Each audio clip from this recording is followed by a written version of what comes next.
અને આજ કર્યું મારા દીકરાએ કોઈ તપસ્યા નહીં કરી।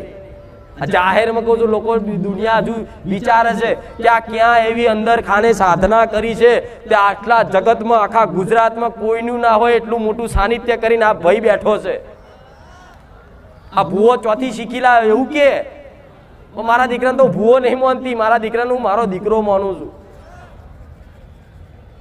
એને નહીં કોઈ દાડો પ્યાલા પીધા, નહીં હાથમાં કોઈ દાડો કોયડા ઝાલ્યા, એને ભક્તિ જ કરી છે। ભક્તિ કરીને મેં પ્રેરણા પૂરી કે દીકરા સેવા કરવી, તારી જોડે જે હોય ને એની સેવા કરવી, થતી હોય એટલી સેવા કરી। કદાચ 10 રૂપિયા હોય ને તો 2 રૂપિયા સેવાની વાપર, પાછળ વાપર, હું મેરડી એના 2 ના 200 કરી આલીશ। આ નિયમ છે, પ્રાકૃતિક નિયમ કહેવાય, આ સિદ્ધાંત છે। આ કરે ને એનો થાય જ સારું। પણ આજ કોઈને આવો ભરોસો હોય? 100 રૂપિયા હોય ને 100 રૂપિયા એમાંથી તમે 10 રૂપિયાનું નહીં પણ 5 રૂપિયાનું કદાચ સેવા વાપરો ને એ એડે જાય। એ 5 ના 500 ક્યાંથી આવે છે ને એ તો જ્યારે આવે ત્યારે ખબર પડે। શું કીધું? પેલાના રાજા રજવાડો ખબર છે ને,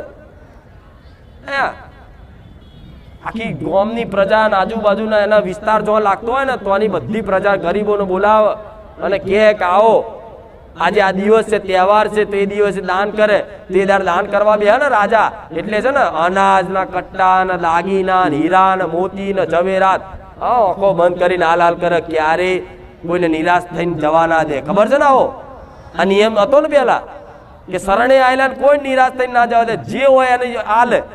આ સેવા ધર્મ માનતા અને પેલા તો એ રાજા રજવાડો છે ને ધન ક્યાંથી લાવતા કોઈ ખબર છે?